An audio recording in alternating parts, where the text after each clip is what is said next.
Unemployment rate in India 7.75%, in US 3.9%, in UK 3.7%, China 4.82%, Sweden 6.9%।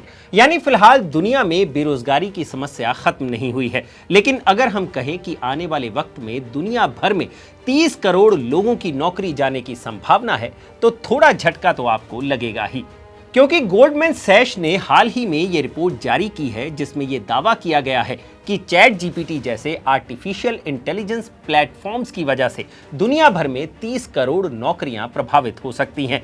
अब सवाल ये उठता है कि ये चैट जीपीटी और बाकी एआई प्लेटफॉर्म्स आखिर ऐसा क्या करने में सक्षम हैं कि 30 करोड़ इंसानों की जगह ले लेंगे। दूसरा सवाल ये है कि आखिर किन लोगों की नौकरी खतरे में है, और सबसे अहम सवाल जो आपका और हमारा जानना जरूरी है कि इन एआई प्लेटफॉर्म्स की वजह से भारत में नौकरियों पर कितना असर पड़ेगा।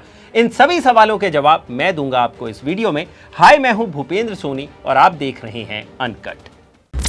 सबसे पहले बात करते हैं गोल्डमैन सैश की रिपोर्ट की कि आखिर इस रिपोर्ट में क्या लिखा है। गोल्डमैन सैश के इकोनॉमिस्ट का मानना है कि दुनिया भर में 18% नौकरियां ऐसी हैं जिनकी ऑटोमेशन हो सकती है, यानी 18% नौकरियां चैट जीपीटी जैसे एआई प्लेटफॉर्म्स इंसानों के बिना बाखूबी संभाल सकते हैं।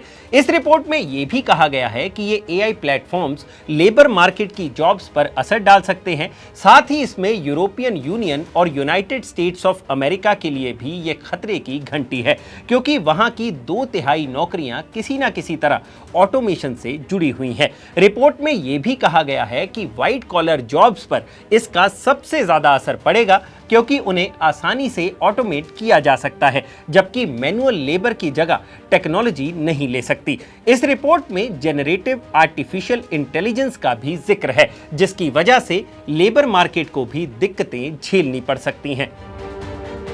अब आप सोच रहे होंगे कि जेनरेटिव एआई क्या भला है, तो यहीं से आपको अपने अगले सवाल का जवाब मिलेगा कि चैट जीपीटी जैसे एआई प्लेटफॉर्म्स क्या-क्या करने में सक्षम हैं।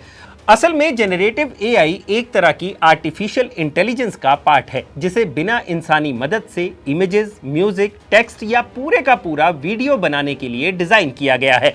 ऐसे एआई प्लेटफॉर्म्स एक तरह से न्यूरल नेटवर्क का इस्तेमाल करते हैं। अब न्यूरल नेटवर्क को आप ऐसे मान लीजिए कि जैसे आपका दिमाग रोज नया सीखता है, इन एआई प्लेटफॉर्म्स को इतना मैसिव डेटा फीड करवाया जाता है कि ये हर बार नया और ओरिजिनल कंटेंट बनाने में सक्षम हो जाते हैं, और ये सब डीप लर्निंग एल्गोरिदम पर काम करता है, यानी ये इंसानों से कहीं ज्यादा जल्दी नया कंटेंट बना सकते हैं। उदाहरण के लिए जेनरेटिव एआई मौजूदा गानों के आधार पर बिल्कुल नई म्यूजिक कॉम्पोजिशंस बना सकता है और बिल्कुल असली दिखने वाले इमेजेस क्रिएट कर सकता है।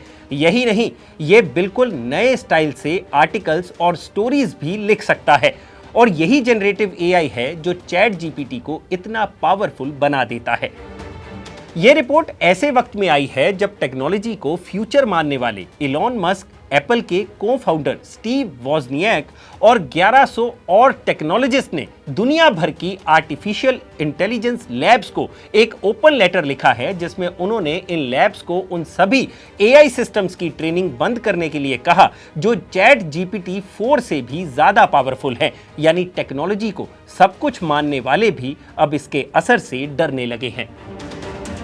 अब अगला सवाल यह है कि किन नौकरियों पर सबसे ज्यादा खतरा है। रिपोर्ट के मुताबिक मैनुअल लेबर की नौकरियां सबसे कम प्रभावित होंगी, जबकि एडमिनिस्ट्रेटिव सपोर्ट जॉब्स में 46% काम ऑटोमेट किए जा सकते हैं। इसी तरह legal work 44%, legal and engineering work 37%, tasks in physical, life और सोशल साइंस 36% और बिजनेस एंड फाइनेंशियल ऑपरेशंस के 35% काम ऑटोमेट किए जा सकते हैं। तो अब अगला सवाल यह उठता है कि क्या इसका असर भारत पर भी होगा। गोल्डमैन सैश की रिपोर्ट की माने तो इस सब का असर एडवांस्ड इकोनॉमीज पर ज्यादा देखने को मिलेगा। रिपोर्ट का कहना है कि हांगकांग, इजराइल, जापान, स्वीडन और यूएसए सबसे ज्यादा प्रभावित होंगे, जबकि चाइना, नाइजीरिया, वियतनाम, केन्या और इंडिया में चैट जीपीटी और बाकी एआई प्लेटफॉर्म्स का असर नौकरियों पर फिलहाल कम देखने को मिलेगा। लेकिन हमें एक बात और मान लेनी चाहिए कि आने वाले वक्त में टेक्नोलॉजी ही भविष्य है और इसके बुरे असर पूरी दुनिया में देखने को मिल सकते हैं। तो ये है एआई प्लेटफॉर्म्स का दुनिया पर होने वाला असर। अगर आपको ये एक्सप्लेनर पसंद आया हो तो इसे लाइक और शेयर जरूर करिएगा और अनकट को फॉलो करना मत भूलिएगा।